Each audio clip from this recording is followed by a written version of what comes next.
जम्मू कश्मीर की वादियों में जहां कभी सैलानी दिल बहलाने आते थे, अब वहां मातम पसरा है। पहलगाम में हुए निर्मम नरसंहार ने देश को झकझोर दिया है। 26 लोगों की निर्मम हत्या के बाद भारत का गुस्सा 7वें आसमान पर है। भारत ने इस बार साफ कर दिया है कि आतंकी अब या तो मिट्टी में मिलेंगे या इतिहास में। सेनाओं को खुली छूट है और पाकिस्तान को खुला इशारा कि अब बस बहुत हो गया। इस नरसंहार के बाद भारत जहां बदले के मूड में है, वहीं पाकिस्तान हमेशा की तरह बेकसूर बनने की कोशिश में लगा है। अब इस तनाव के बीच अमेरिका ने एंट्री मारी है। एक फोन कॉल भारत को और एक पाकिस्तान को किया गया है, लेकिन गौर करने वाली बात यह है कि दोनों फोन में लहजा बिल्कुल अलग है। सबसे पहले बात करते हैं भारत की।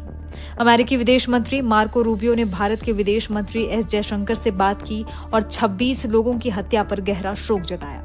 उन्होंने साफ कहा कि अमेरिका भारत के साथ आतंकवाद के खिलाफ हर स्तर पर खड़ा है। अमेरिका ने भरोसा दिलाया कि इस्लामी कट्टरवाद और सीमा पार आतंक को लेकर अमेरिका की नीति स्पष्ट है। सूत्रों के मुताबिक जयशंकर ने रूबियो से स्पष्ट शब्दों में कहा कि ये हमला किसी आतंकी संगठन की करतूत नहीं, बल्कि सुनियोजित स्टेट स्पॉन्सर्ड टेररिज्म है और भारत इसका सटीक जवाब देगा।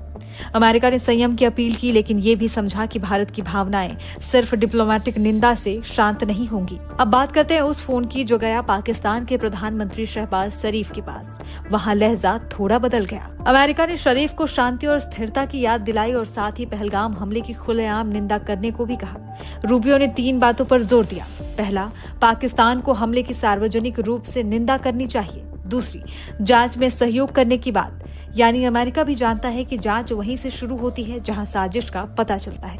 अब तीसरी बात, भारत से बातचीत का रास्ता खोलना, यानी अमेरिका को भी समझ आ गया है कि पहलगाम की जड़ें कहीं रावलपिंडी की तरफ तो नहीं जाती। पाकिस्तान की प्रतिक्रिया वही घिसी पिटी स्क्रिप्ट की, हमें भी आतंक से उतना ही दुख है, लेकिन कार्रवाई उसके लिए तो पहले पाकिस्तान को खुद से पूछना होगा कि आईएसआई और आतंकियों के बीच फोन कॉल्स ज्यादा होते हैं या वॉशिंगटन से। अमेरिका ने दोनों देशों से संयम की अपील की, लेकिन उसके बयान की लाइनें भी साफ थीं। आतंकवाद को खत्म करने के लिए अमेरिका भारत के साथ खड़ा है और पाकिस्तान को इस खेल में अब पर्दे के पीछे नहीं, सामने आकर जवाब देना होगा।